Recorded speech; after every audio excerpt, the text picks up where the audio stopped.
دیوبندی مکتبہ فکر کی مشہور عالم دین مولوی اشرف علی تھانوی صاحب، انہوں نے بھی لکھا ہے، انہوں نے بھی لکھ دیا. اب یہ دیوبندی ہیں، انہوں نے بھی انہوں نے کہا قدمی حاضر علی رغبت کل ولی اللہ. وہ لکھتے ہیں، وہ کہتے ہیں اس وقت جتنے اولیاء اللہ زمین پر تھے سب نے اس آواز کو سنا اور گردنوں کو جھکا دیا. سب نے اس آواز کو سنا اور سب نے، جتنے اولیاء اللہ زمین پر تھے. مولوی اشرف علی تھانوی صاحب لکھ رہے ہیں انہوں نے اپنی گردنوں کو جھکا دیا.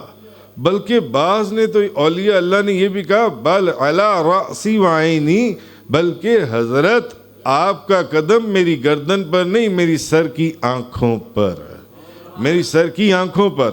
اور غالباً خواجہ نصیر الدین چراغ دہلوی کے متعلق میں نے پڑھا تھا کسی کتاب کے اندر، وہ فرماتے ہیں کہ یہ جو جملہ ہے نا کہ آپ کا قدم میری گردن پر نہیں بلکہ میری سر کی آنکھوں کی پلکوں کے اوپر، یہ ہندوستان کے خواجہ بزرگ سلطان الہند خواجہ غریب نواز معین الدین چشتی اجمیری رحمۃ اللہ علیہ نے فرمایا.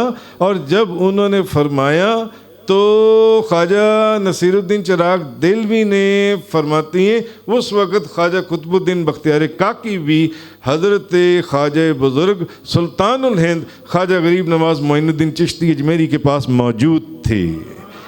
اور جب انہوں نے یہ فرمایا ہندوستان کے اندر تو بغداد شریف کے اندر حضور غوث اعظم شیخ عبد القادر جیلانی جس وقت فرما رہے تھے ممبر رسول پر قدمی حاضی علی رکبت کل ولی اللہ، میرا یہ قدم ہر ولی غوث قطب عبدال قلندر کی گردن پر ہے. اور حضور خواجہ معین الدین چشتی اجمیری نے فرمایا میری سار کی آنکھوں پلکوں کے اوپر آپ کا قدم ہے اور اپنی گردن کو نیچے کیا. تو حضور غوث اعظم شیخ عبد القادر جیلانی نے فرمایا ان قریب بغداد میں، انہوں نے فرمایا ان قریب ہندوستان کا ایک ولی اللہ معین الدین، اس کو ہندوستان کی ولایت بخش دی جائے گی.